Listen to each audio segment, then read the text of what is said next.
Ukam karoti vachalam pangam mangayate garim yakripa tamaham bande shigurun dinataranam nama om vishnu padaya krishna prestaya bhutale Srimate Bhakti VIjnana Goswami iti namane Namaste Saraswate Deve Gauravani Pracharane Nirvishesha Shanyavari Paschachari Satarane Jai Shri Krishna Chaitanya Prabhu Nityananda Shri Advaita Gadadhar Shivasati Gaura Bhaktavinda Hare Krishna Krishna Krishna Hare Hare Hare Rama Rama Rama Hare Hare.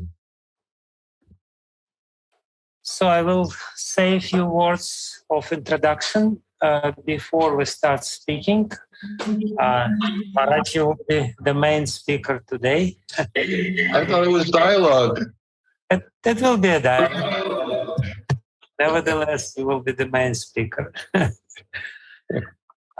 So I'm very happy to start this meeting with or dialogue with Srila Niranjana Maharaj. Srila Niranjana Maharaj doesn't need any introduction. He has been tirelessly preaching in different countries of the former Soviet Union from the time when the Soviet Union was not former, when the Soviet Union was still there. So he came first time in 88, right? 89. 89. So he came to Russia, to Soviet Union many years back, and since then he knows many devotees in Russia, and he's loved by all of them, not only in Russia, in all Russian-speaking countries and all countries of the former Soviet Union. And yes, and at the same time, he has been known for stressing developing personal relationships with Srila Prabhupada, and therefore I asked Maharaj to speak on this topic or to talk on this topic with me. As you know, the whole year we have been discussing different kinds of relationship. We started with Madan Mohan Prabhu about relationship in general, that Bhakti is all about relationship. Bhakti is nothing but relationship with God, relationship with devotees, relationship with the holy name. So this topic is very much intricately and intimately connected with Bhakti itself, with the science of Bhakti. What does Bhakti means? Bhakti means relationship without offenses, based on love. And we had several conversations along these lines on different aspects of relationships. And the last conversation for this year, before we stop it for some summer vacation, is relationship with Srila Prabhupada, which is, in one sense, foundational for every member of ISKCON. And definitely Niranjana Maharaj is the best choice to speak on this topic. And without any other long introduction, I suggest that we go. And I read the first question which was suggested for our conversation. What is the proper way for a disciple to develop her relationship with Srila Prabhupada and with a spiritual master? We have heard that one should give one's heart to her spiritual master. But it is hard to relate how to give your heart to both Srila Prabhupada and spiritual master. Kindly explain. It's a very good question. I'm eager to hear what you have to say about this. Well, I'm not sure I can give that much Shastric reference in answer to this question. I can speak to you only from some practical experiences myself and realizations. In fact, I remember speaking on this topic. I think it was for last year for my Vyasa Puja. I spoke on this topic. And I'm going to explain it from my own frame of reference and my own experience of Srila Prabhupada and the previous acharyas.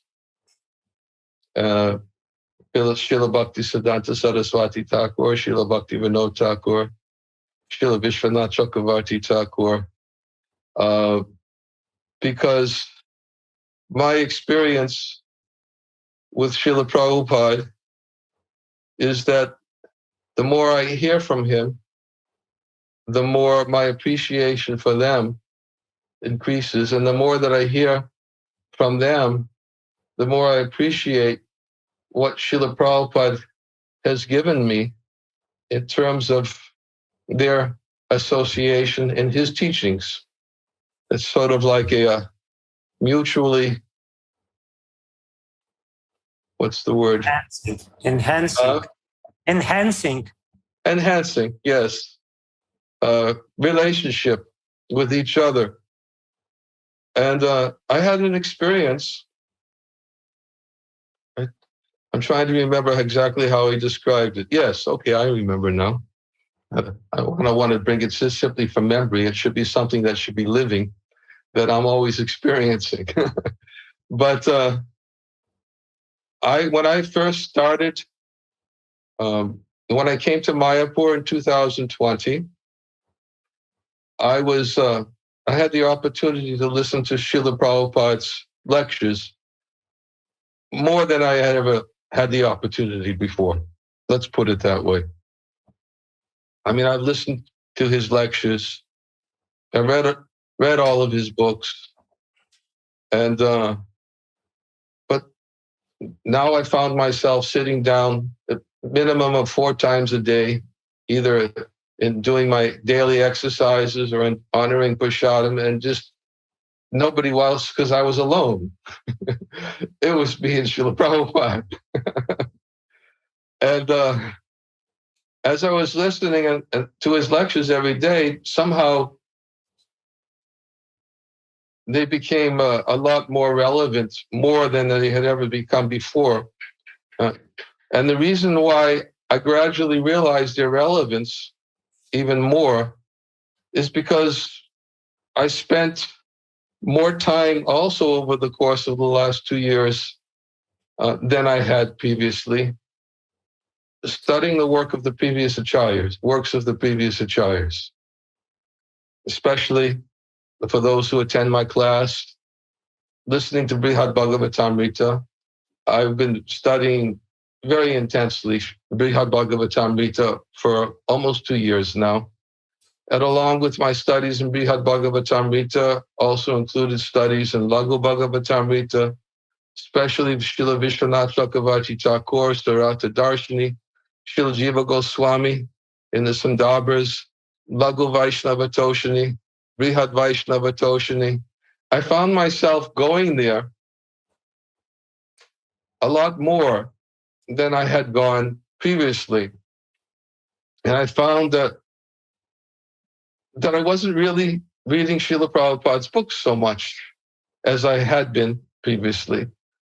I was reading the books of the previous acharyas, and they were enhancing for myself my own realizations of the topic. And but yet, along with reading the works of the previous acharyas, I was always listening to Srila Prabhupada every day. That's my daily sustenance. And one thing that evolved over the course of the last 2 years is that Srila Prabhupada's lectures that I was listening to every day, they became deeper than I'd ever heard them I mean, I've heard them before, I listened to them, but I began to realize that Srila Prabhupada was speaking on topics, the same topics I had been delving in.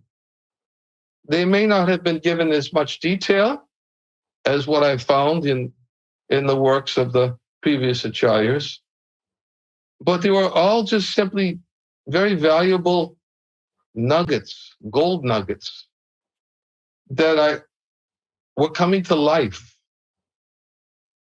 And I began to appreciate how these are all coming from the lips of my spiritual master. It's coming from the lips of Srila Prabhupada. And Prabhupada is giving me the association. Of course, one book I read sometimes relentlessly is Amritavani. I love it. So many of the things that I find in Amritavani, which is in Srila Bhakti Siddhanta Saraswati Thakur's instructions on many relevant spiritual topics. Hearing them from Srila Prabhupada, again, even though I went elsewhere, only increased my appreciation even more for what I was hearing from Srila Bhakti Siddhanta, Srila Vishwanath Chakravarti Thakur, Srila Jiva Goswami. And I would say that that experience in of itself convinced me of the potency of Guru Parampara, something that Srila Prabhupada always spoke about, always embodied. He always embodied it because whenever we heard from Srila Prabhupada, he was always quoting our previous acharyas. He was always speaking about parampara. And the result being is that I found that my relationship with Srila Prabhupada and my love for Srila Prabhupada became just ever increasing as a result of hearing the words of the previous acharyas, which may have been seen as listening to them directly and bypassing Srila Prabhupada. Now, I wasn't reading so much of Srila Prabhupada's books in the last 2 years. I'm just reading all these other acharyas I mentioned. But what happened is that Srila Prabhupada's lectures that I was listening to every day became so pregnant, so much more pregnant. And I believe it was a result of his blessings, because he always represented the parampara. I believe, in answer to your question, and you might say I've gone about it in an indirect way, but in answer to your question, I would say that for devotees now, if they listen to their spiritual masters, and if their spiritual master gives them what they have received from our parampara, there's no confusion between where to repose in one's love, because the power of disciplic succession comes through in that way. And that's what Prabhupada taught. Shariya Vishaya, what is it? Narottam Das Thakur. I get lost since I start quoting Sanskrit. I'm so used to speaking just simply English. But one has to get the mercy of the spiritual master and the Vaishnavas, and both have to be there if one actually wants to achieve the perfection of devotional service. It's the duty of the spiritual master to give the parampara. And if the spiritual master delivers the parampara through disciplic succession, then an ever-increasing appreciation will be there if devotees also listen to Srila Prabhupada. That, I believe, is the duty of everyone, because he's our founder acharya, everything that we've learned by his mercy. Everything we have, the association we have, is by his mercy. Some devotees may see it as the mercy of their spiritual master, but where would their spiritual master be without Srila Prabhupada? I'd say it's not just a duty. To say it's a duty almost somehow implies that something I have to do, and I need to be and more spontaneous in the execution of devotional service than to simply do the things I have to do. I have to do the things that I want to do. But if the spiritual masters remind the devotees of Srila Prabhupada's presence, his example, his purity, his compassion, and everything else that he brought to us in a very relevant way to the lives of the devotees will want to hear from Srila Prabhupada. And there's no confusion between giving one's love to one's spiritual master and giving one's love to Srila Prabhupada. There should be no conflict. It's not a divided heart. It's not a divided heart as long as the heart of the speaker is there with Prabhupada. It's not a divided heart. And I would say that this realization became exceptionally enhanced for me in the last 2 years, spending most of my time associating with previous acharyas, but yet listening to Srila Prabhupada every day. I don't know if that answers the question. It may raise more questions than I've answered. If it does, I'm fine with it. I think it perfectly answers the question, because the question is asked from the framework of quote unquote ordinary consciousness, which or I don't want to be offensive to anyone, some sort of neophytish consciousness which always tries to find some sort of contradictions, or always divides something. The best Shastrik or Acharya's illustration to the point which you give is the verse from Manah Shiksha by Srila Raghunath Das Goswami. Nadarman Shrutiganam Niruktam Kila Kuru Vraje Radha Krishna Prachura Parichari Mehatanu Sachisunam Nandishvara Pati Sutatve Guru Varam Mukunda Prestatve Smara Parama Jastram Nanu Manaha, where he says to his mind, please don't divide yourself into many branches. Try to understand that everything which you are doing is connected to one Radha Krishna, and Radha Krishna is the same. Chaitanya Mahaprabhu is not different than Radha and Krishna, and your spiritual master is not different from Radha and Krishna in a sense, because they have very intimate relationship. Therefore, the ekantata or one-pointedness of our love or our relationship is not disturbed by having so many objects of our love, because these all objects of our life, they are united. They're the same. They're connected, intimately connected with each other, and therefore there is no contradiction.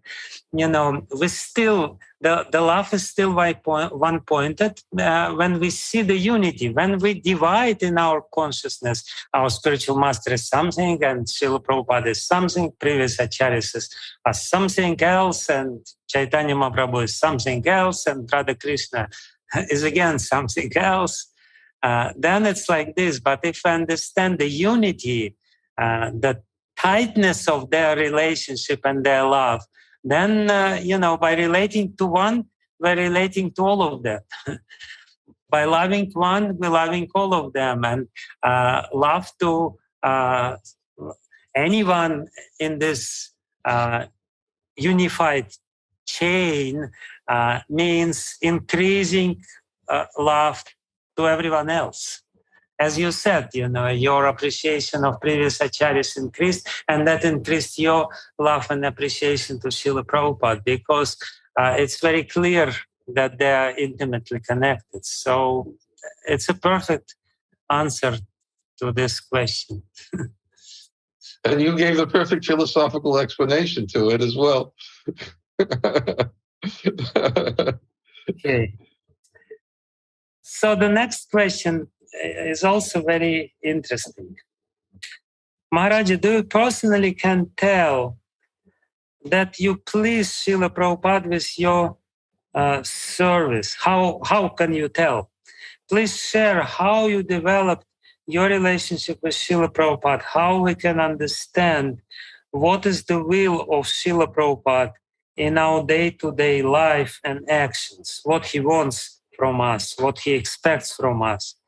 Why our connection with Srila Prabhupada is sometimes very clear and self-evident, and sometimes it fades away, becomes a little flimsy, etc. So the question is, how do we know that Srila Prabhupada is pleased with our action, with our service, and how to make sure that our understanding of his pleased is real, not just something imaginary, and how you tighten the connection? Well, in this topic. Should I understand that the question is being asked from a frame of reference of myself being Prabhupada's disciple? Or should I understand that the frame of reference is a question that's being asked on behalf of all the devotees who are listening? How do they know when Srila Prabhupada is pleased?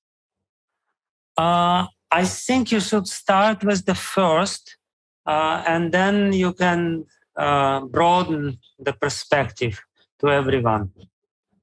Because this question is has many aspects to it.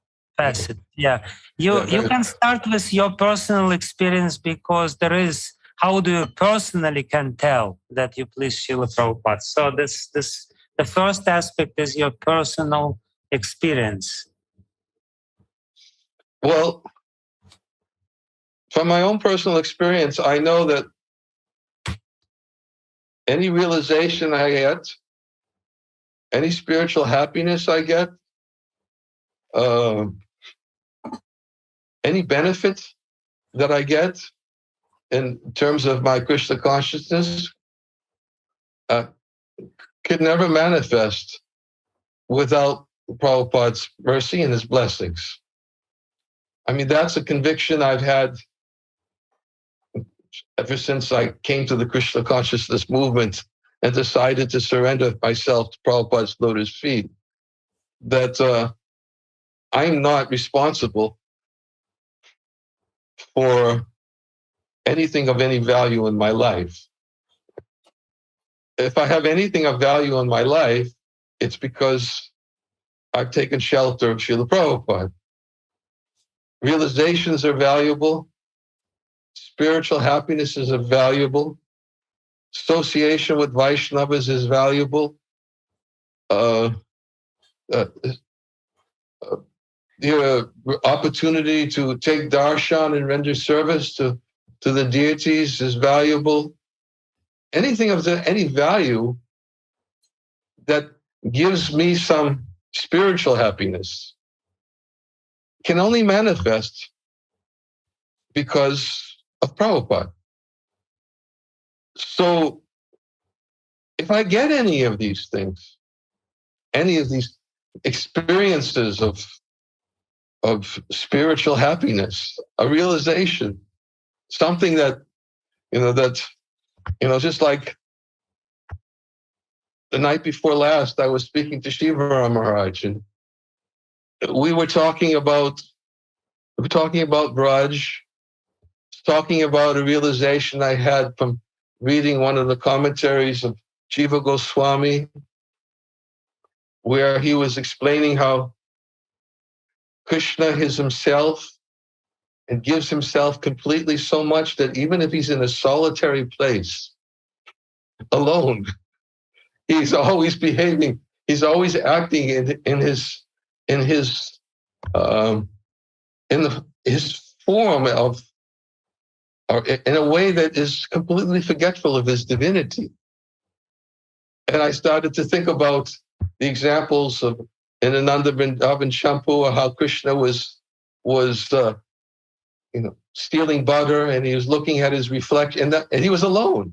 And Jiva Goswami had given this example that even when he's alone in a solitary place, here he was alone, and he was looking at his reflection in the column, as he was looking at the reflection in the column, he was thinking, "This might be Balaram. He's caught me, and I'm stealing butter,"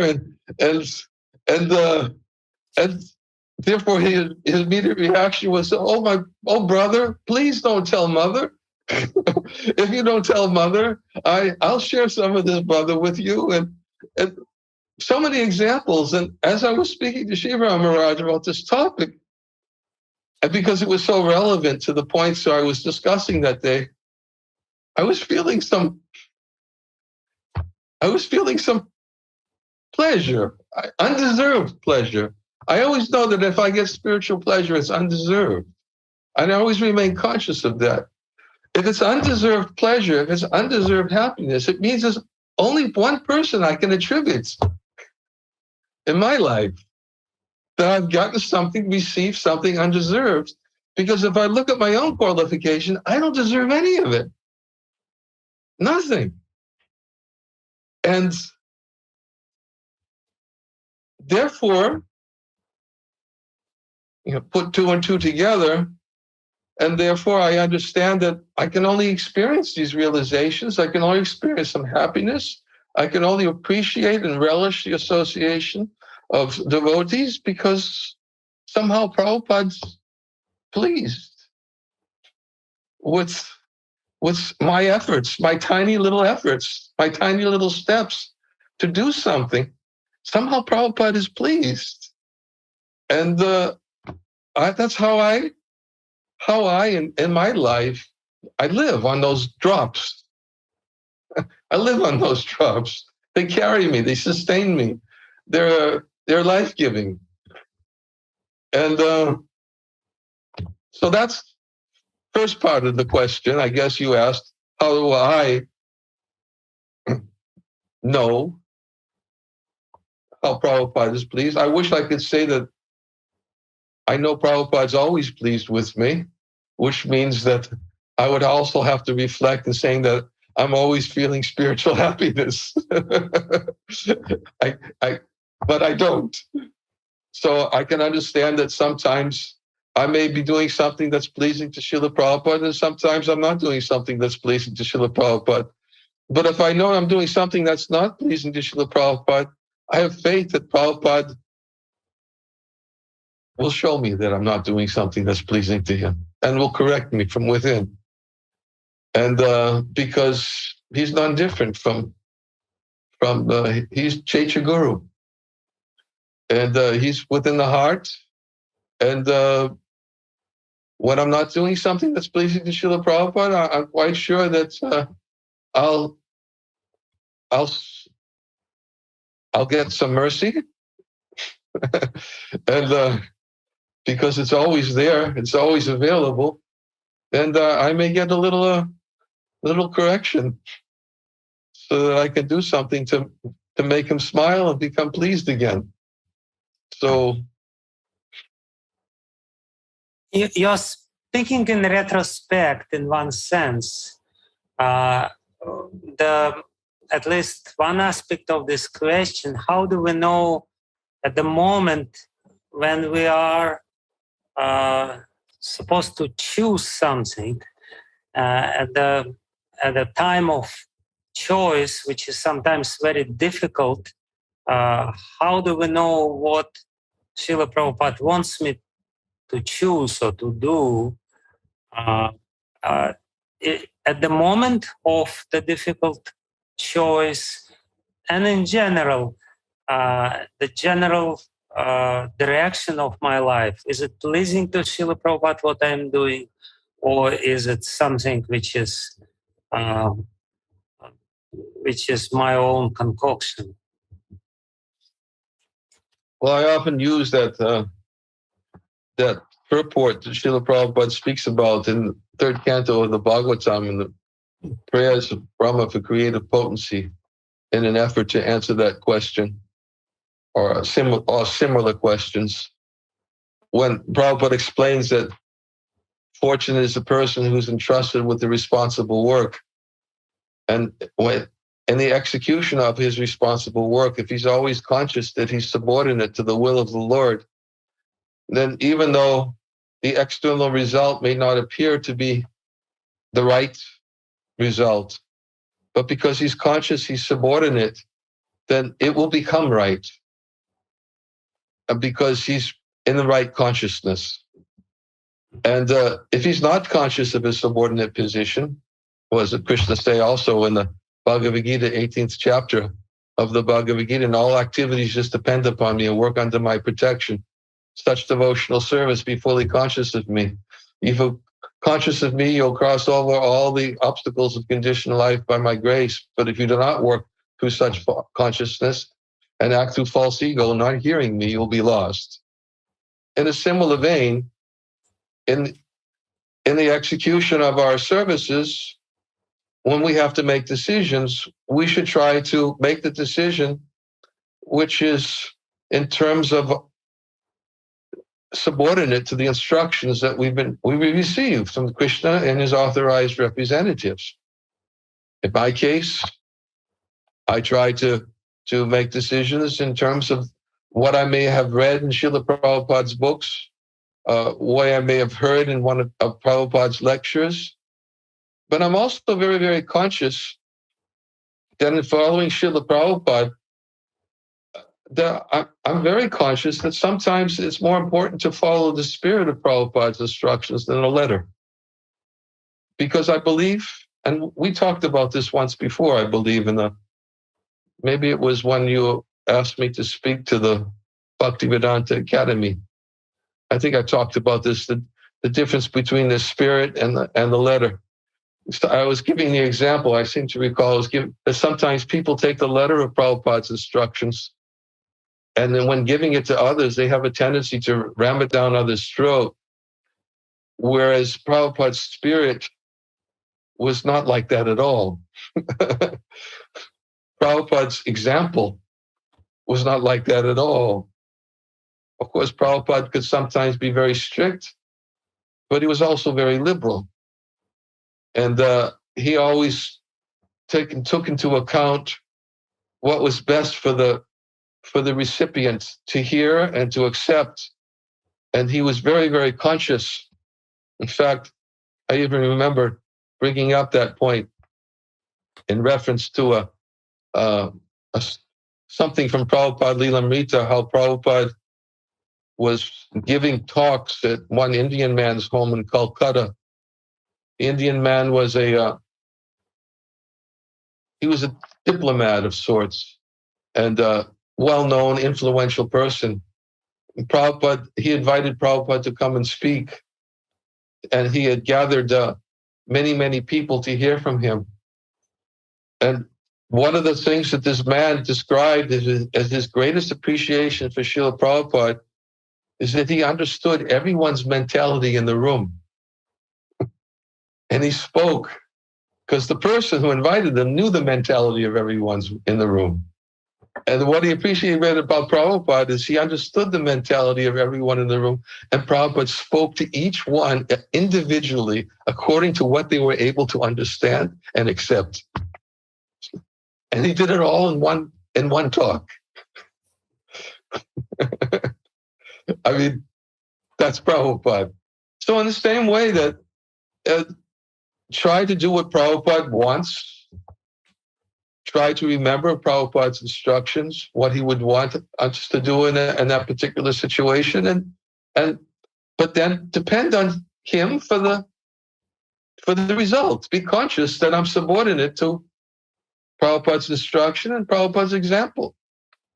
And try to remember sometimes in the execution of Prabhupada's instructions, it may be just as important to follow the spirit of Prabhupada's instructions than to follow the letter. Because if we follow the letter all the time, sometimes we may find ourselves following an instruction Prabhupada gave to somebody who needed that instruction, and he may say something completely different to somebody else who needed a different instruction. And this is how, in answer to another question, how I reconcile contradictions. Because Prabhupada, sometimes we have a tendency to be like cherry pickers. We just go in and we pick out what suits our instruction from Prabhupada, what suits our own conclusion, and we pick and choose. But Prabhupada gave different instructions according to different time, places, and circumstances. And we have to be careful to not pull everything out and to say it's universally applicable, but try to understand the spirit behind the instructions. So I would say that in answer to your question and avoiding presenting it in a retrospect way, that's how I would deal with having to make a decision. I would want to make sure when I make that decision, I'm making the decision which I feel Prabhupada would want me to do under the given circumstances and time and place that he would want me to decide. And then depend on his divine will and Krishna's divine will for the result.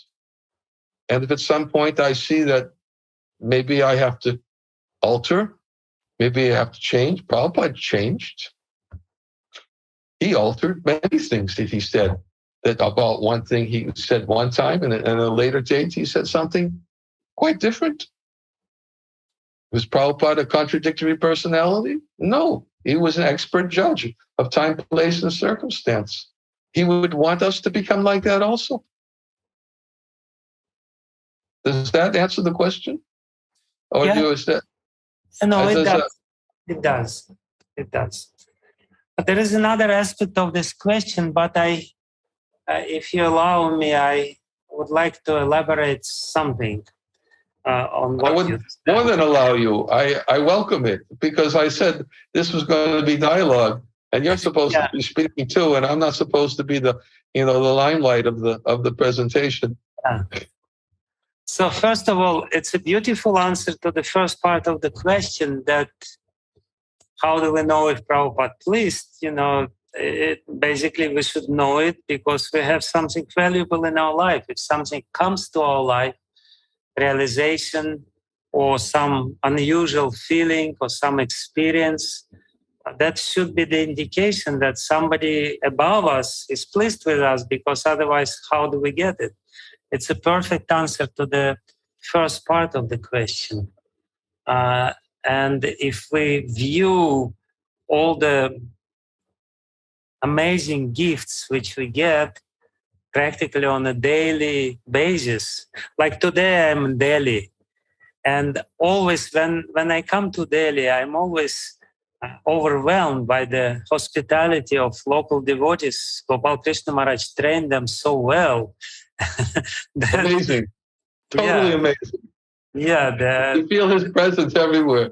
Yeah. And, I feel Gopal Krishna Maharaj's presence, and I feel, if we look at this as Prabhupada's mercy, totally undeserved mercy coming to us, and mercy means Prabhupada is pleased with us. So that's a very good answer.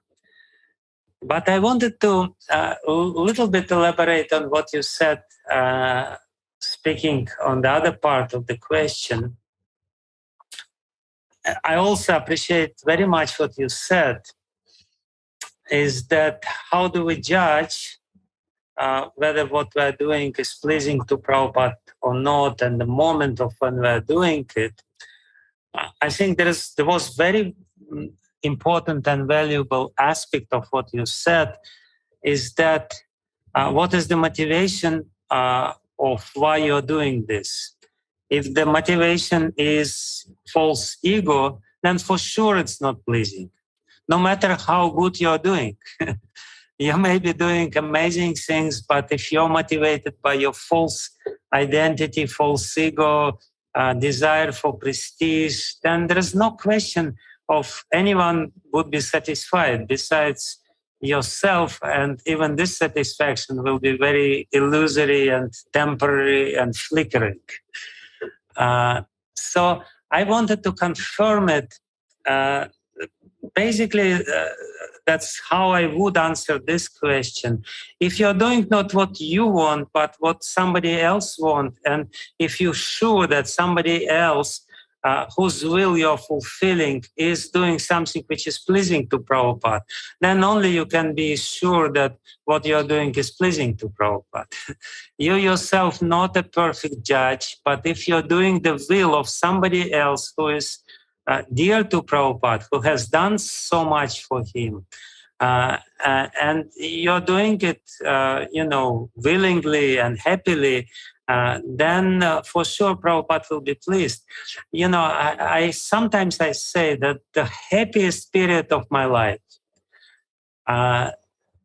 absolutely the best period of my life was when I was, there were different good periods in my life, but when I came to Sweden, and I de facto, although I came to Sweden to serve in the BBT, but very quickly I realized that Kirtiraj Prabhu appropriated me, and there is very little time for my direct service to BBT, and practically 24 hours a day I had to serve Kirtiraj in his, and he was very spontaneous. He was not following Vaidhi Bhakti, he was following Raganuga Bhakti. He would go to bed around 2 o'clock in the morning. And I had to be next to him and basically fulfill whatever he wanted at this particular moment. And he was yelling with his loud voice through the whole Swedish farm, Almixgard, Vaidyanat, come here, do this, do that. And, in retrospect, that was the happiest period of my life, and I was absolutely happy.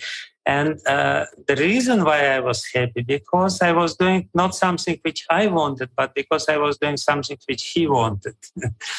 And because he was doing something which was very important and valuable for Srila Prabhupada, and Srila Prabhupada was pleased.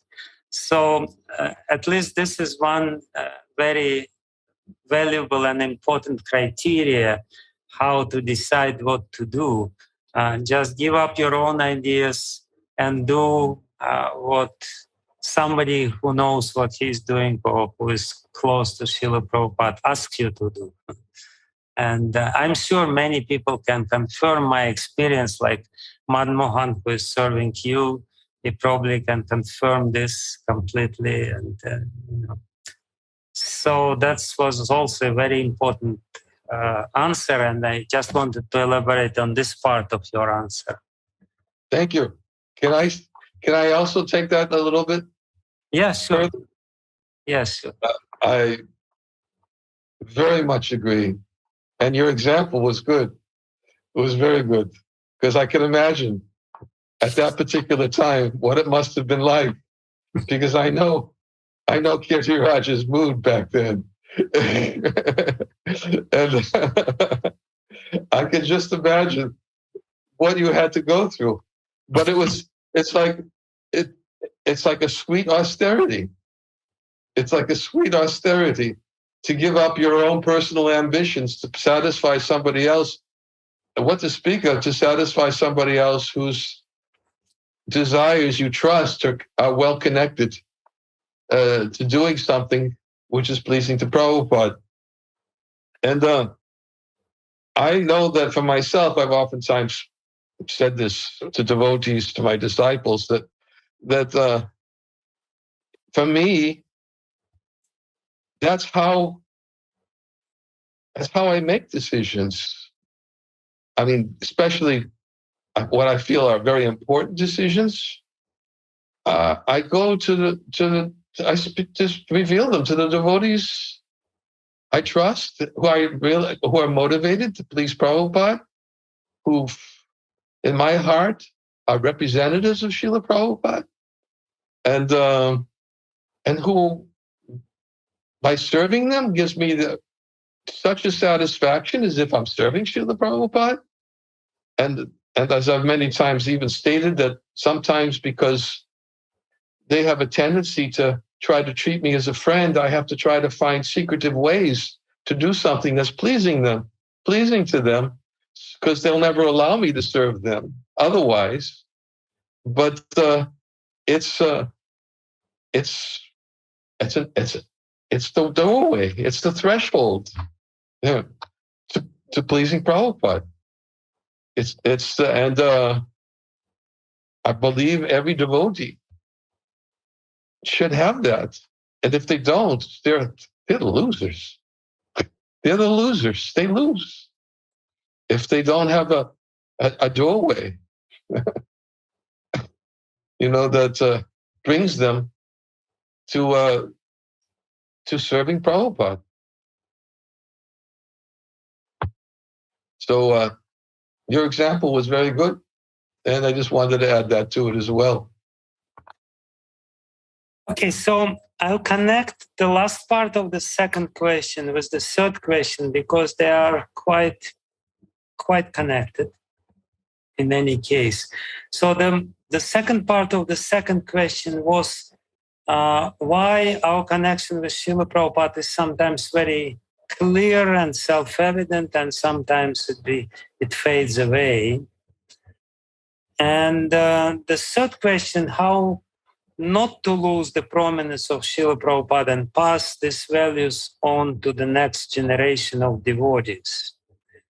So I think, it's connected, because first you have to establish your own relationship and connection. Then only you can talk about giving it further to other people.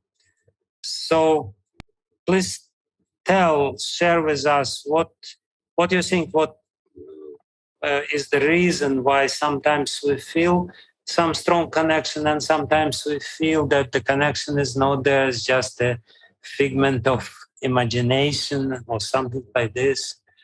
And how to establish it firmly and how to give it to others. I would say that to answer that question, it's quite similar to what Vishwanath Chakravarti Thakur describes in Madhurya Kandambani, is the differences between Anishtata Bhakti and Nishtata Bhakti. That, how do we feel Prabhupada's presence? Well, it's because of, because of the obstacles that exist in Anishtata Bhakti, unsteady devotional service, such as Vyudavikalpa, indecisiveness, and the tendency to enjoy bhakti by enjoying the yes, and I forget what the first one is. What is it? The first one, Utsahamai, and Utsahamai. Yeah, false enthusiasm. False enthusiasm. We may be very enthusiastic about our surrender to Srila Prabhupada, but it's not. It's based on a false conception of ourselves, and then these are all simply characteristics of devotional service, which is unsteady. How can we expect to be steady in our connection with Srila Prabhupada if we still have these characteristics of unsteady bhakti? And if we want to become more steady in the execution of our devotional service, then we have to,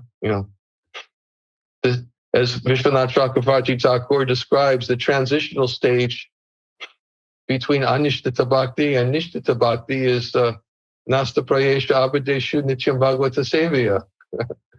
And I would say that hearing about Srila Prabhupada is also Nityam Bhagavata Sevaya. And if we want to be steady in our faith, in the execution of our devotional service, we should not be clueless about who is Srila Prabhupada. We should hear about him more. We should read about him more. We should read about his exalted qualities and his loving exchanges with devotees, his compassion. his spontaneity, and at the same time his strictness. Every aspect of a devotee are all embodied in the personality of Srila Prabhupada. So much so that to know him is to love him. And if devotees are, unfortunately, I find that many times devotees are just clueless about who is Srila Prabhupada. And I believe it's the duty of their preceptors to somehow remind them that nobody should be clueless about who is Srila Prabhupada in this Krishna consciousness movement.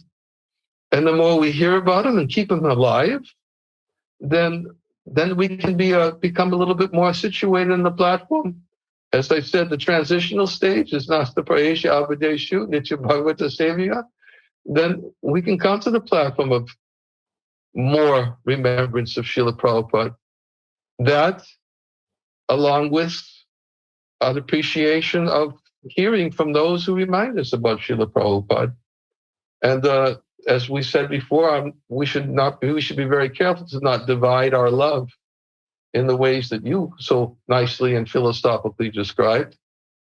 But therefore, the devotees should be very careful to not relegate Prabhupada into some distant,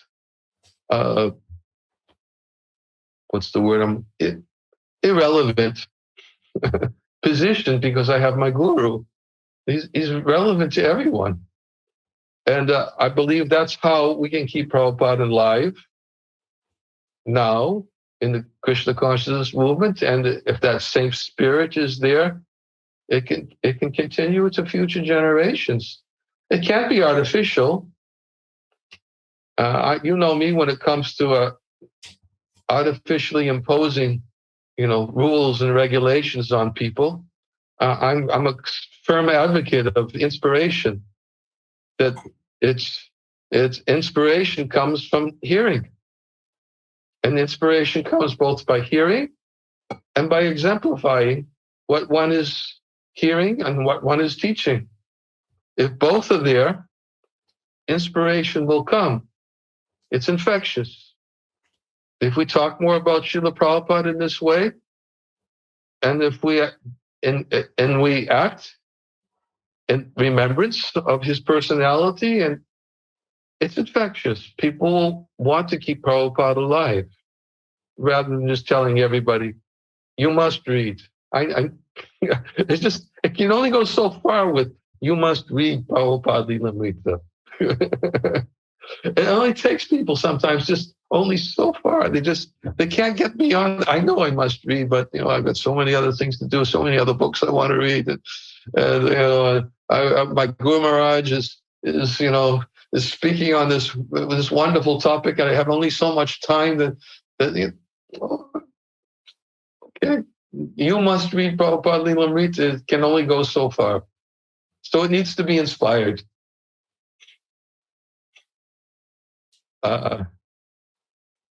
And then the more it's inspired, then we'll be able to remember him more. I was just listening. Just the other day, Prabhupada was talking about this point on a lecture. He was talking about two things. He was talking about, actually just this morning, he was talking about writing. He might be happy to hear this. Prabhupada was talking about how he was really emphasizing it, very, very important. The devotees must write if they want to realize. And speaking about that, but he was also, the other day, he was speaking about what we hear, if we repeat what we hear, we will remember. He said, if we don't repeat, we won't remember.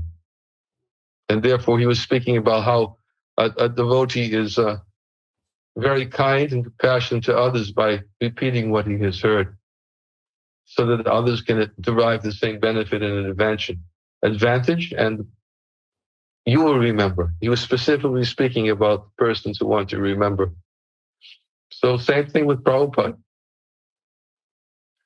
We hear about him, we tell others about him, we speak about topics that are very inspiring about him to us, and if we relish it, That's how Lord Chaitanya distributed love of Krishna, by relishing it himself, and by his relishing it, he was giving it to others. Same way, love for Prabhupada. It's very interesting because just today, on the way to Delhi, and I had a long ride, some follower of mine sent to me his essay on some topic connected with the current situation in Ukraine. And I was reading it, and I really appreciated the way he described some internal understanding of what's going on. And it has become very clear to me that,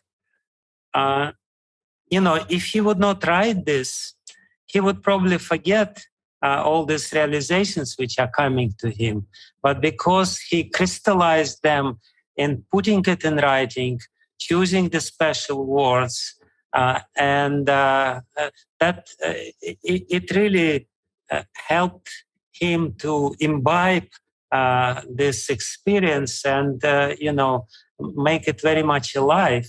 So I really thank you for this point that we should write. We should not only speak, we should not only hear, we should also write. It's one thing when you hear, it's completely other level if you try to repeat what you have heard, but it's yet another level if you try to put it in writing and crystallizing it in a very, succinct and proper way. And then it goes really deeply. And therefore, we should hear about Prabhupada if we want to make it steady, our understanding. We should speak about Prabhupada. And we should also write about Prabhupada. I'm speaking it because I wrote a book. with different stories of Srila Prabhupada. And it really gave me a lot of new. It's one thing if you just read it, but when you have to put it in writing and think about it and think about different aspects, how his personality transpires through this exchange which is there, it becomes much more deeply ingrained in your heart. That's for sure. That's a very good advice because, as you very aptly said in the beginning, that the problem of unsteadiness is our unsteady mind. And how to chasten the mind, how to make the mind steady. Hearing is the beginning, speaking is the next stage, writing is the next stage. And then, it becomes, it really helps you to stabilize because writing is a sort of meditation. It's a sort of smarana. When you put it in, in a very clear way, when you try to put it in a very clear way. So that's a very good and beautiful advice, for sure. There was something else I wanted to say in this regard about making it steady, by steadying our mind. Basically, what you said, very important thing which you said. What is the sign of an unsteady mind? The first characteristic of an unsteady mind is that, the unsteady mind has many goals. It's many branched. Many branched, that's right. Yeah. There is no very clear set of values in unsteady mind, and therefore many things are equally valuable. And because they're equally valuable, you want to achieve this and you want to achieve that. If you have a very clear set or hierarchy of values, and if you know that this is the topmost value, then whatever you do, you will try to achieve this topmost value. So basically, if we want to make our relationship with Srila Prabhupada steady, then we have to, put him or his personality and, his role in our life on the top of our value system. And if he is there in the top of our value system, then all our endeavors will be directed to this. But if we have many equally valuable goals which we want to achieve, then, we will have many branched intelligence. It's like there is this deers which live and they have this many branched crown. Antlers. Yeah, yes. So we will be like them. That will be our minds. Yeah, branched minds. Many branched minds going out in every direction. Yeah. So Prabhupada even said once, why be a jack of all trades when you could be master at one? Yeah, right. Jack of all trades. Yeah, that's very much dependent on the value system, and value system reflects the level of steadiness of our mind or our intelligence. That's very apt. So the next part of this question, how to give it to others, to the next generation, and what is the responsibility of the present generation in passing this legacy to down the line to others. What would you say about the responsibility of the well, I think to some degree you already answered the question. How to give it to the next generation is by writing about Srila Prabhupada. Mm-hmm. That's definitely a very relevant way. Writing about how Srila Prabhupada, what Srila Prabhupada's instructions, his example, his life, and his movement means to you. And I believe that if devotees leave behind these instructions, very, very valuable instructions, I believe that they should be extracted, and every sincere, serious follower of Srila Prabhupada should be leaving something behind for future generations, because Prabhupada's life was just so variegated in his way of dealings with the devotees, but at the same time consistent. Both elements were there. And then you can always see in whatever devotees speak about Srila Prabhupada, you can always take a thread and you can run that thread through their realizations and see Prabhupada's consistency. But at the same time, you can see how unique Prabhupada was in his dealings with people, as we described before.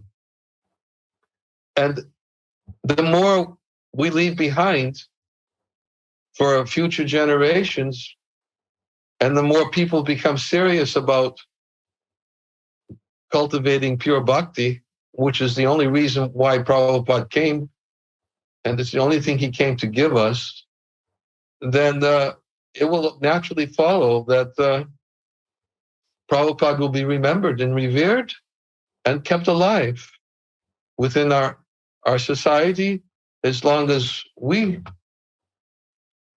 take the responsibility to keep Prabhupada alive within the society now, by speaking about him and by sharing our realizations about him and by writing about him. That's the only hope for future generations. Otherwise, it's very easy to forget. Especially, who knows? We can't predict. Who knows who Lord Chaitanya is going to send to inspire, to revive, or whatever it may be. The Krishna consciousness movement, as time, as it always does, changes everything. And but we can't predict when that time will come and who Lord Chaitanya is going to come and who Srila Prabhupada is going to empower to come whenever the time is needed. But until then, Prabhupada is a Varndacharya. And it is nobody, at least I would say, undisputable, nobody presently who is going to even try to replace him.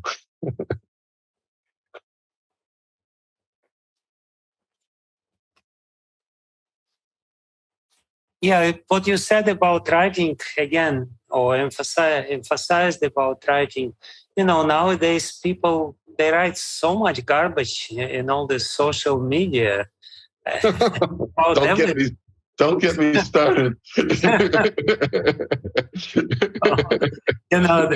People are writing all the time, but they're writing on such subject matters which are, at the very least, irrelevant. That's generous. That's generous. So, of course, there are good things to be found. I mean, I will not in any way, diminish the importance of those Vaishnavas who've taken full advantage of social media and who give only substance. All glories to substance. Yeah. I believe if everybody understands substance will reconcile all contradictions if substance is always put first and foremost in the center. And that's, as I said, writing is the best way of meditation, because when you write, you really have to go deeper into the memory and everything, and put it in a very proper and chaste way. So that's, so many opportunities are there to write about Srila Prabhupada and his relevance to us, and his personality and his input into our life. Just today we were driving through Rishikesh, and I was doing something, and all of a sudden I heard the sound of loud chanting, Hare Krishna, Krishna Krishna, Hare Hare, Hare Ram, Ram Ram, Hare Hare. Somebody was sitting there and chanting it loudly with few people. I don't think they were ISKCON devotees. I didn't even see where they are. I just heard the loudspeakers when they were chanting. But immediately I remembered, if it was not for Srila Prabhupada, probably he would not sit here and chant Hare Krishna mantra. It's directly or indirectly a result of Srila Prabhupada. Hare Krishna mantra is so famous now, and everyone is just, everyone in India just see you and says Hare Krishna, Jai Radhe, and and immediately recognize you. And it's amazing how Srila Prabhupada's influence is growing and growing and growing over the time. How it becomes more and more relevant, and more prominent in the lives of people. So, but to speak of when the Prime Minister of India promotes Prabhupada. Yeah. Anyway, so we have the question number 4. How a disciple's relationship with Srila Prabhupada matures during different stages of spiritual life. Of course, you already answered this by speaking about Anishtita and Nishtita sadhana bhakti. Then, relationship is also Anishtita sambandha and Nishtita sambandha. So I guess you can make a case and say that, when Shraddha is there, it means Shraddha and Srila Prabhupada. When Sadhu Sangha is there, it means Sadhu Sangha with Srila Prabhupada. When Bhajana Kriya is there, it's again in relationship with Srila Prabhupada. But maybe you can give some other angle to this question. Well, I'd say that I could give it some other angle, but how much time do we have left? We still have, I would say, half an hour, and then we can keep 15 minutes for the questions. Okay. Also. And we only have 2 more two more topics to deal with, 5 and 6, and then after that we can answer the questions.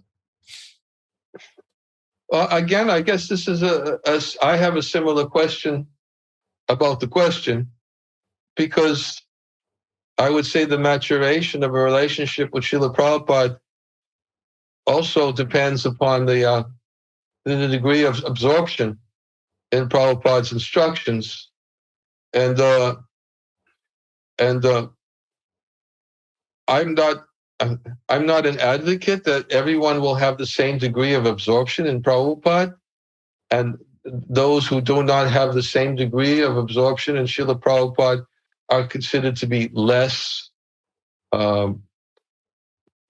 privileged or less advanced, because ultimately, palena parachiyate, we judge a tree by its fruit. That the essence of bhakti is to be absorbed in always remembering Krishna and never forgetting Krishna. Smartavyam satatam Vishnu vismata pyodna jatu chit.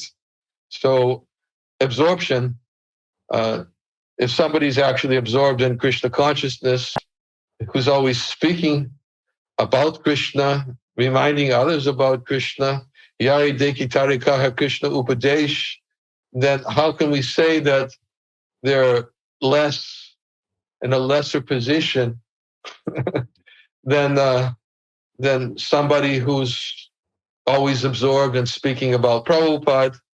And there are certain devotees that I know, like if you talk to Badri Narayan Maharaj, he's always just filled with Prabhupada's stories. There's not a single class that he'll give where he doesn't tell a story about Prabhupada. It's just at least 3 of them. And they're always so wonderful. They're so wonderful, that's like, and they're so relishable. But if somebody gives a class and doesn't mention Srila Prabhupada as much as he does, so we say that the class is inferior, he's not. No, I wouldn't go so far to say that he's not absorbed in Srila Prabhupada to the same degree, and therefore he's losing out on something. Absorption is the essence of our philosophy, and to the more that we're ultimately absorbed in that which helps us to remember Krishna, and certainly not everybody is going to have the same level of absorption, is what I'm going to say, in the topics and memories of Srila Prabhupada. But that in any way shouldn't in any way counter anything that I've already said up until now about the importance of at least everybody having a foundational relationship with Srila Prabhupada. That is essential for everyone to have a healthy understanding of why he participates in the Krishna consciousness movement, why he sacrifices for the sake of cooperation in the Krishna consciousness movement. Unless there's a solid foundational understanding of Srila Prabhupada, devotees can very easily think that why should I cooperate and go and look for something else? And Prabhupada, of course, knowing that foundational principle of Srila Prabhupada will help keep a sense of cohesion in our movement. So I would say what's essential for everyone is that they're developing and advancing more in their foundational understanding of Srila Prabhupada, and seeing Prabhupada's presence everywhere in the Krishna consciousness movement, that not a blade of grass moves without his mercy, not a center in ISKCON exists without his divine glance, his divine approval. Everything is meant for his pleasure. Everything should be used for spreading Krishna consciousness, which was the goal of establishing this movement. And the more we're reminded about that in the ways I described previously, by hearing about it in an inspirational way rather than the authoritative way, which is sometimes has an opposite effect. Real authority comes from, again, by example. And so I'm always very conscientious, as well as I know many other devotees are very conscientious, that if they're going to speak authoritatively, they better make sure they're following it themselves. Prabhupada was just speaking about this point just yesterday in class about the importance of teaching by example. He said, without example, it's very important to convince others. It's very difficult to convince others unless the example is there. And he was saying in a specific conversation, he was saying, therefore, my disciples, they must all be good examples if you want others to follow you.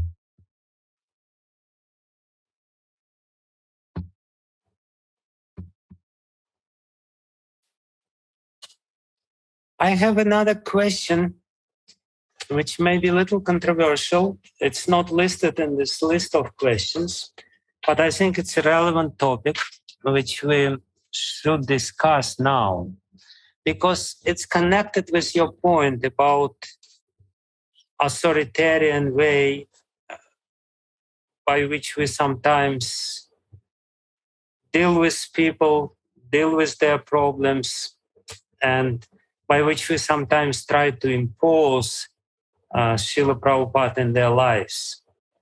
I completely agree with you that this is a very dangerous way to go. Try to force Srila Prabhupada upon somebody and force his authority upon somebody's life, and it, with all good intentions which may be behind that, it will ultimately result in a lot of disservice and disappointment. So, connected with this point which you gave right now, how we should be very careful about imposing Prabhupada's authority upon others. There was a person I encountered who said that because of this overemphasized importance of Srila Prabhupada in ISKCON, devotees don't develop spiritually. Again, this is his opinion. I'm not subscribing to this opinion, but I think it's important to give the answer to this notion or to this opinion. He said that because we always speak Prabhupada, Prabhupada, Prabhupada, it tends to create a blind faith in people.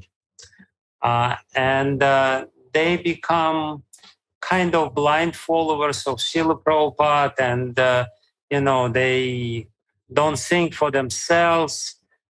They more or less, join the cult, so to speak, where Prabhupada is everything and Prabhupada is the ultimate savior, this and that. And his point was that, this overemphasized importance of Srila Prabhupada and relationship with Srila Prabhupada ultimately doesn't help people to develop genuine faith, which has an element of self-reliance, or I don't know if what is the proper word, or the element of independent kind of need to develop spiritual practice. Person whom I'm talking about, I'm sure Mad Mohan knows whom I mean. He basically said that we are distributing more or less superstitions, the superstition way of relating to the scriptures by overemphasizing the importance of Srila Prabhupada. So what would you say to this? Superstitious, did you say? Yeah, because people, they believe in superhero who is Srila Prabhupada, and they don't feel the need to develop their personal. Or did you mean superficial? Superficial and superstitious also, some sort of superstitions. Superficial as well, but superstitious as well. When they substitute the genuine faith into the scriptures, into the logic of the scriptures by superimposing, the figure of Srila Prabhupada,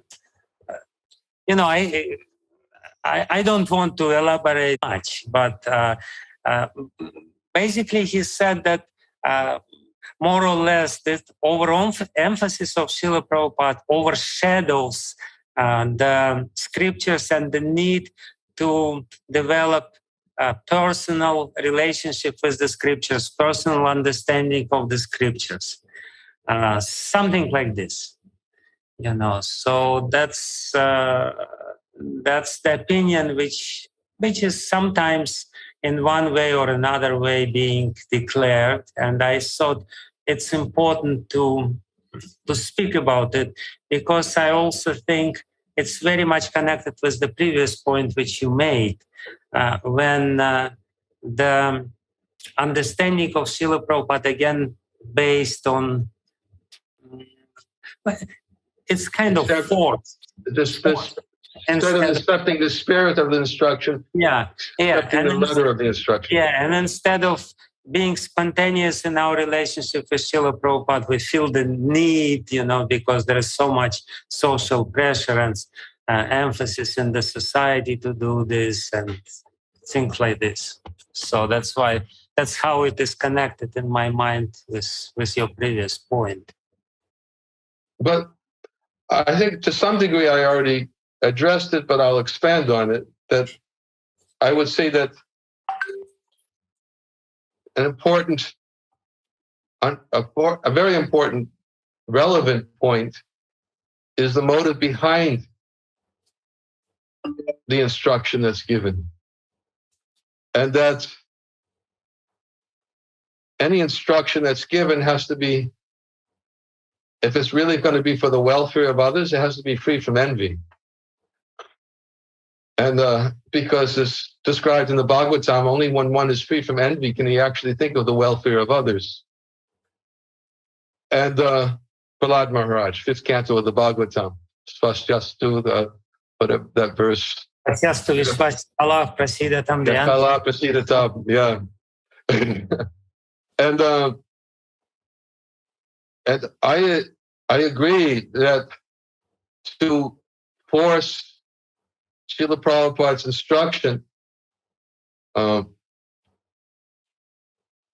a way of correcting somebody, manipulating people, controlling him, is going to produce an unfavorable result towards Srila Prabhupada. Why? Because Prabhupada wasn't that way. And as I presented before, Prabhupada was always perfect. But especially right now, I'm listening to Prabhupada's conversations. I've moved from the classes. Now I've been, for the last, by maybe 1-2 months, listening to conversations, how he's speaking to different people. And Prabhupada is so liberal in many respects to whom he's speaking. He's very liberal, even to his disciples. I was just reading the other day or something when Prabhupada was giving out Gayatri mantras to Jayananda, and Jayananda, he was asking Prabhupada to help him with the pronunciation. And Prabhupada then had to ask them to give the pronunciation. And then Prabhupada just broke out laughing. He said, don't worry about it. Don't worry about it. You're sincere. Just chant it. Can you imagine, he was even, that's how he was. That's how he was. Sometimes he was strict. He knew who to be strict with, and he knew how to be liberal with somebody. And so it's the same way, I would say, in giving Prabhupada's instructions, that we have to try to understand what Prabhupada's attitude was when he gave those instructions. And of course, it's very difficult to understand. And that's why I said before, sometimes Prabhupada gave one instruction to one person and he gave a different instruction to somebody else. And if you look at them together, they look like they contradict each other, but actually they don't contradict because, Mahajano Yena Kata Sapanta, one has to understand, that the solid truth of religious principles is found in the heart of an unadulterated Vaishnava of the Lord, and therefore one has to look for the substance of the instructions and not just look at what the form is, the external. Prabhupada was a pure substance person, and although some people may say that Prabhupada was also interested in form, but he embodied both substance and form.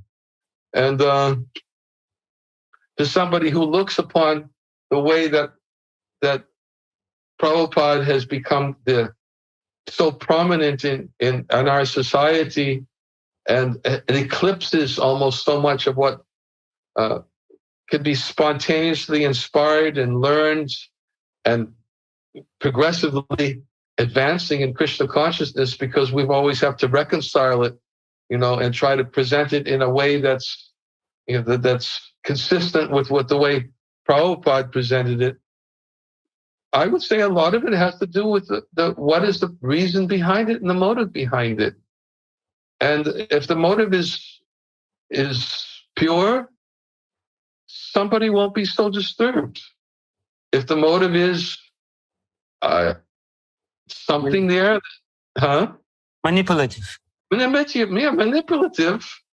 it's going to come out. It's going to come out.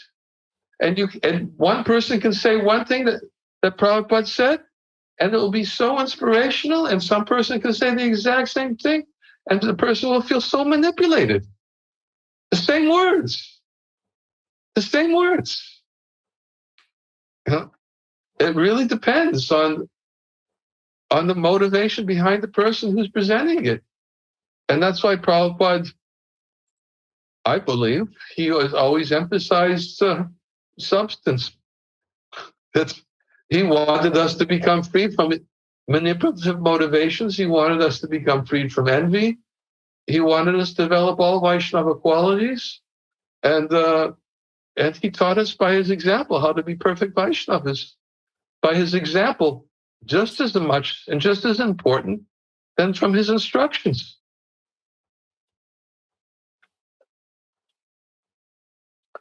I don't know if I didn't give a direct answer to the person who's, he may say that we've too much institutionalized Prabhupada. Sounds to me like what you suggested. And I'm saying, yes, it's possible, but that some may have too much institutionalized Prabhupada. But whenever I tell anybody, when I'm speaking about Prabhupada's movement, I always make a very strong claim that anybody who says ISKCON has already made a false statement, because ISKCON is so variegated that you can't make a statement what ISKCON is. You can't paint it with one brush stroke. There's so much variety in ISKCON, and it's healthy. So if somebody is looking for somebody who's not institutionalizing Prabhupada, he'll find it in Prabhupada's movements. Everything is there. Yeah, I understand what you mean, and I very much agree with you that this understanding which he tries to promote, this particular person, is based on a very one-sided and narrow understanding what really is going on in ISKCON, because in reality we can see how some people take this, emphasis on Srila Prabhupada in an unhealthy way. There's no doubt about it. There is some people who are taking it in not a very healthy way, but there is also plenty of people who are taking it in a very proper and healthy and spiritually enhancing way. So I very much agree with this, that you cannot really brush or paint ISKCON with one statement. And there are so many people who develop very deep relationship with scriptures, with Krishna, with our practices, and with Srila Prabhupada as well, and not becoming, the blind followers or blind believers, so to speak. The people who are, like it's a common religious phenomenon when people, they look for a savior, and he is the sure savior, and we just follow the sure savior, and we're saved because we're connected with the savior. It's there. It's a normal thing in any religious organization, but it's not the only phenomenon which we can see. There is so many very deep devotees being developed and being inspired by Srila Prabhupada's personality. So I agree with your answer and with your analysis in this regard. Yeah. Is there anything you'd like to add beyond that? Yeah, there is a lot of things which I could add, but I think that the most important thing is that is what you said. Yes, this phenomenon is there. It could be there. The danger is there. Yes. Yeah. We should not really brush it away. We should not really take it lightly. There could be an unhealthy sort of, dynamic in the society as well, where we become just, some cult. But it's not necessarily it doesn't describe the whole situation accurately, and it's not I wouldn't say it's even a prevalent thing. I would say it's there, it exists, but I wouldn't say that this is the general tendency which is there. I think this assertion is very much wrong, that there is a very general, tendency to take Srila Prabhupada and forget about everything else. There are so many healthy developments there, inspired by Srila Prabhupada and his liberal attitude and his broad-mindedness and his, and his attitude towards Krishna consciousness. And at the same time, as you said, this is the trick. The trick is not to go to one extreme or another extreme, to become too liberal or to become too narrow-minded. How to combine these two tendencies which are there, the chastity to Prabhupada's teachings, to Prabhupada's mood, and to his parampara, message, and at the same time broad-mindedness. And there is definitely a lot of extremes on the two sides of the spectrum. So I guess we should find this golden balance. Yeah. So let's go to another question. We only have two questions. Actually, fifth question you already answered. How to deal with seemingly contradictory instructions of Srila Prabhupada? How to avoid misinterpretations of his instructions? How do we understand which instructions we are to follow in a given situation?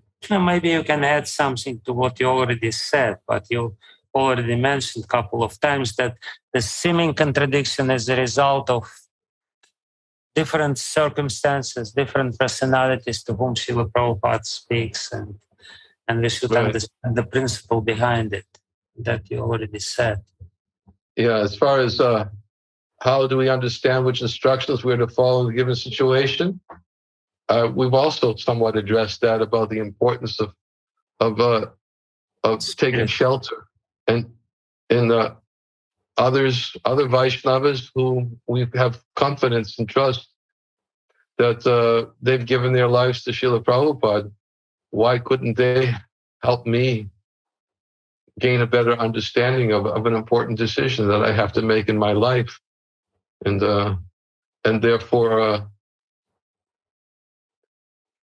not simply relying on my own interpretation of Prabhupada's instruction according to time, place, and circumstance, but if everybody has someone in their lives that they trust and they have faith and who's inspire them as a true Prabhupada Nuga, then why not seek guidance and direction in making an important decision and hear from them also? And if it resonates, and if we can't make the decision ourselves, even if it doesn't fully resonate, but if we follow it anyways faithfully, then Krishna will help it to resonate when the time is right for it to resonate, by either helping us to understand it was the best approach to take, because we didn't simply make it based upon my own mental impulse, but I took shelter of somebody else, and therefore I'll follow their good advice, their sound advice. That's in a way that we certainly can become more resolute in making a decision. It's interesting what you said. I gave a lecture during this hermeneutical course. The hermeneutics was accepted by the GBC, and the whole hermeneutical process was described by the work of a group of scholarly devotees, and I was asked to give some lectures on this topic. So, because that's very much related to this topic of hermeneutics, how to extract the meaning of what Prabhupada said, how to reconcile different statements, how to understand what is most important, how to understand the spirit. And, I was describing historically why it is now the time to really develop the hermeneutical skill. And hermeneutics is not, it's not only science, it's an art in itself. And as any art, it has something which is not rationally or logically describable. There is also a kind of intuitive feeling which you have to develop. That's right. By knowing the whole corpus of Srila Prabhupada and his message, and kind of connecting with this particular statement with the whole mood of Srila Prabhupada, which is sometimes it's not entirely rational. It's partially, at least, intuitive and wholesome. So, but what I was speaking, that during Prabhupada's time, hermeneutical process was very simple. If you didn't understand something, you could just ask Prabhupada. Prabhupada, what do you mean? why you can write to him the letter? And Prabhupada was so diligent and in answering all the letters which he would receive, so he would answer. Then when Prabhupada left, then the hermeneutical process was also simple, more complex, but still simple, because behind Prabhupada, there were his followers who very much knew his instructions on a particular topic. And the authority of these followers of Srila Prabhupada was very much established in the society and impeccable. Everyone knew that, Tamal Krishna Maharaj knows the most about Prabhupada's instruction about the management, for example, right? Because he was dealing in this relationship with him. And, if you had some doubts, you could always ask Tamal Krishna Maharaj, and everyone knew that Jayadvaita Maharaj was the most trusted, editor of Srila Prabhupada, and Jayadvaita Maharaj and his crew. If you had some doubts about certain things, you could ask him. And, there were some other followers who's like Bhakti VIjnana Goswami was the authority on BI, and Sadaputa Prabhu perhaps, and some other people. And Prabhupada Prabhu was the authority on 26 Second Avenue. Yeah. yeah.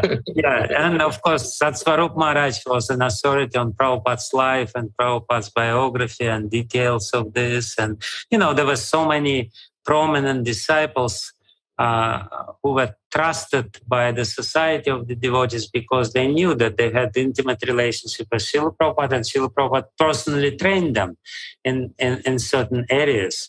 Like, Yamuna or some other people were trained as cooks, or Bhakticharu Maharaj were personally trained as cooks, and Prabhupada appreciated their cooking. There were people who were trained in deity worship and this and that. But what happened after that, the authority of these people, of these followers of Srila Prabhupada was somewhat shaken or diluted by the criticism offered by some detractors and by some other events, which unfortunate events which happened. And now people are lost, more or less, and therefore this hermeneutical process or skill, I wouldn't even say that this is just a methodical process. It's rather a skill is very important. And to do this hermeneutical process, to be sure that you are speaking in accordance to Srila Prabhupada, his mood and everything, you really have to know a lot of Prabhupada said, but not in a selected way, but in a very wholesome way, so to speak, in a very, complete way. And for that, you really understand, you have to really understand the essence of it, the core of it, the core teachings, the most important element of this hermeneutical process is to be trained in the core teachings in the Siddhantas, to establish firmly Siddhantas and to understand how different instructions of Srila Prabhupada are related to this core eternal truths, Siddhantas, which are always there. And then you can understand that this is the instruction according to time, place, and circumstance. But this is the instruction which is eternal, which has eternal value.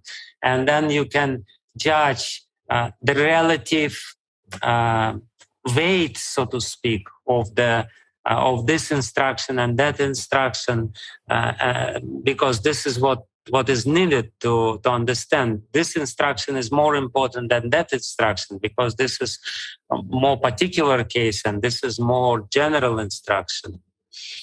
Anyway, so that's probably this whole thing. We started in this Bhaktivedanta University, we started the course, but I'm not satisfied with the course. I think we should really give a very elaborate understanding what does it mean, how to extract the essence of the particular instruction, or to understand what is Prabhupada's mood and how to apply Prabhupada's mood in a modern situation which we encounter with something like this. Yeah. Even the topic of hermeneutics, though, can be so hard to resolve. Yeah. No, it's an art. It's an art. I was just going to say, completely agree with the use of your word. It's an art. It's just like there's an art of sadhana, there's an art of bhakti, it's an art of hermeneutics, of knowing how to accept, on what grounds, what basis to accept statements from an authority that should be, revered, worshipped, and seen as an absolute authority. It's so hard. So hard to actually to come to an agreement. And although as much as I hear about, I'd be very interested to hear more about this hermeneutics class that you're going to be giving. It's essential, but at the same time, I have to say that I'm wary that it doesn't become too academic. Mm-hmm. Yeah, too academic and too formalized. Too formalized, yeah. Yeah. It should not give an impression that now you have ready-made formulas, and by applying these ready-made universal formulas, you can, basically know everything and decide everything and become an authority on everything and anything. Krishna just doesn't work that way. No. So this one thing that we have to learn as we make advancement in Krishna consciousness is that Krishna is always free to act as he wishes. He always has his independent will, and he's not going to conform to a set of rules. Yes. Whatever rules we lay down for him, he's not bound to conform to them. There's only one means to bind him, and it's not by rules and regulations.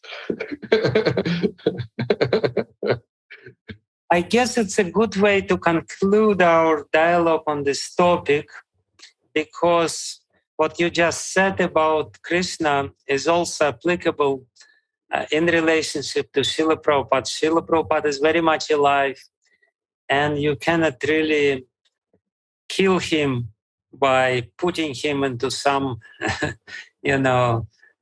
shape, dead shape, which is, and start using him as a tool to exploit others. As a hammer. Yeah, hammer.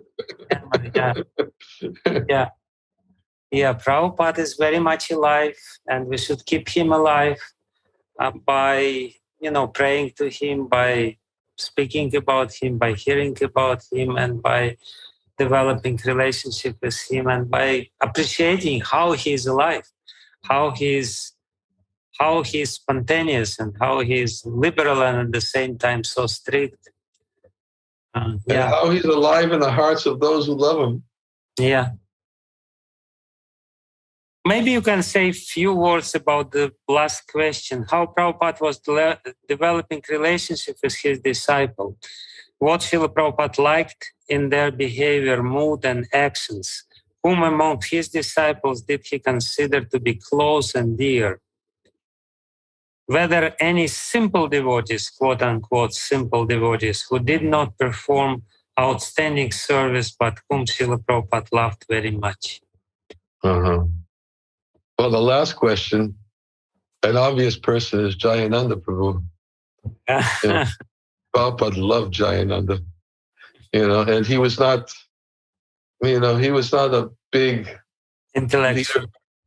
In fact, Jayananda, he was the president of San Francisco, and he asked Prabhupada, if he could leave presidency and he wanted to become a driver of a bus on Radha Damodar. And, he gave up position because he was just so, unassuming, unpretentious. And he was just, he was always in the background. That was the one thing you always hear about Jayananda Prabhu. And Prabhupada just loved him so much that, when he asked if he could be a driver on the bus, he just immediately told him, yes, please go. And he let him drive a bus on Radha Damodar, and he gave up his presidency.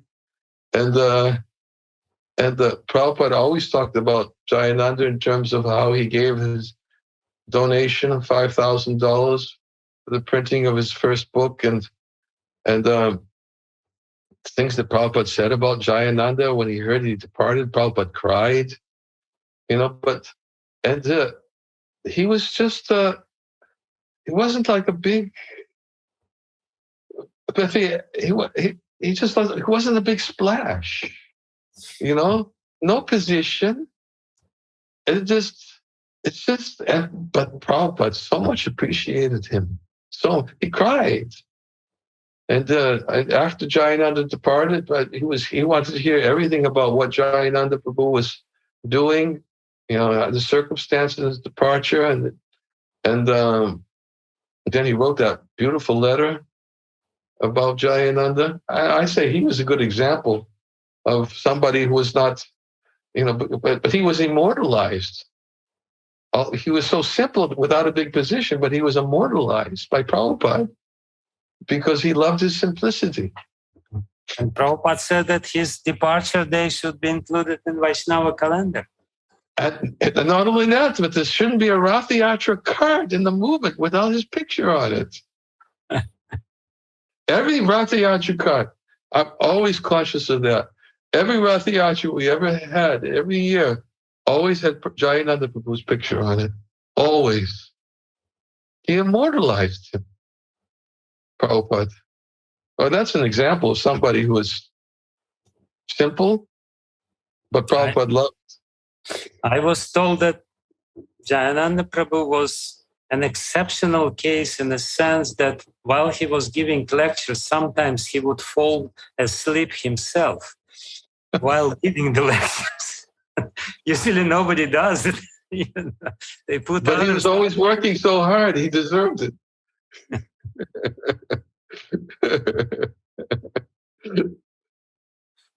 So, that's the first person that came to my mind when I heard that question about Jayananda Prabhu. But what was the rest?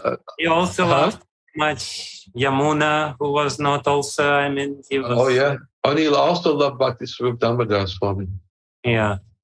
He really loved Bhakti Damodar Swami. Yeah. Always talking about him. My scientist disciple.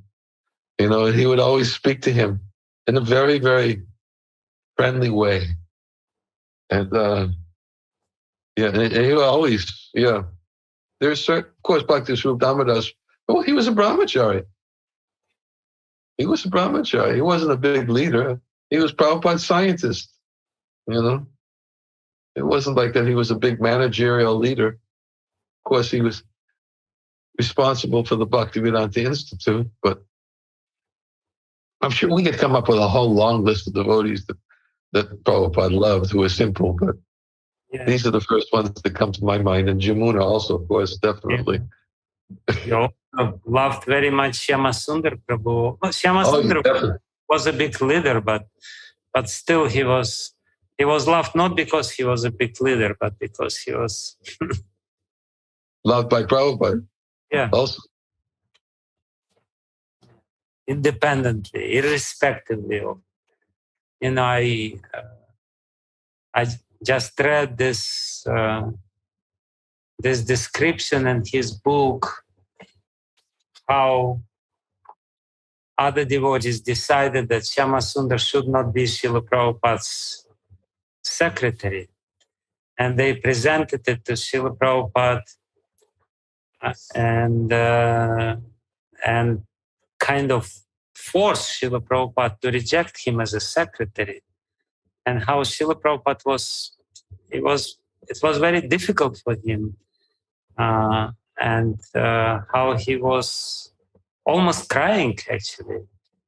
He did agree with them and kind of went their way, but at the same time, he gave so much love to Shyama Sundar Prabhu, and it was a very touching part. I'm reading volume 3 of Chasing Rhinos with the Swami right now. Shyama Sundar really comes out with a lot of things about his lack of qualification and just Prabhupada's mercy in many places. He's very frank, honest, very candid, about himself. Yeah. And this is from the 3rd volume. Yes, this story is from the 3rd volume.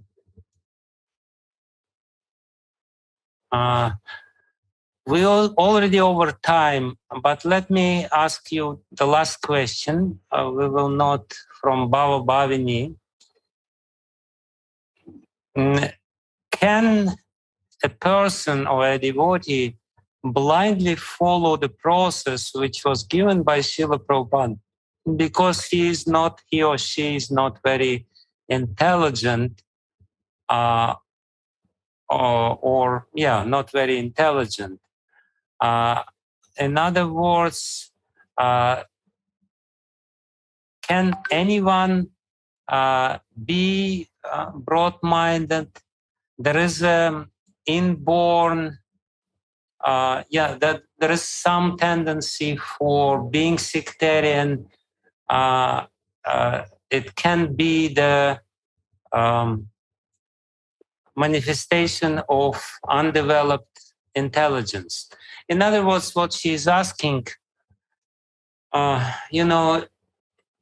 some people are blind followers because they just lack intelligence.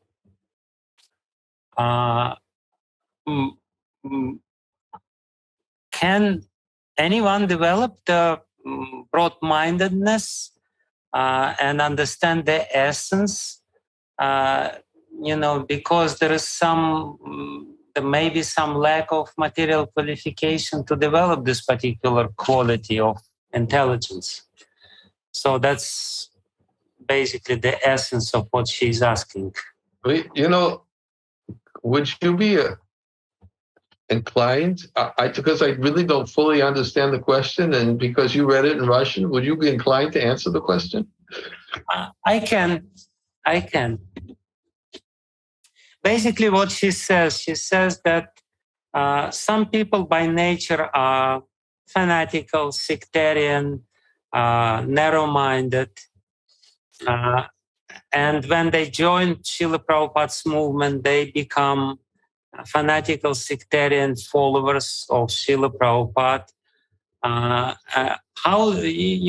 What is the chance for these people? We're talking about being liberal, being broad-minded, being this, being that, but some people have natural limitations. And my answer to these questions would be, yes, there may be some pre-existing tendencies in us, but we're made of the association. And if we associate with people and if we closely serve these people, then their quality comes to us. Their quality comes to us, and we develop similar nature and similar attitude despite of our lack of qualification or lack of proper qualities in the beginning.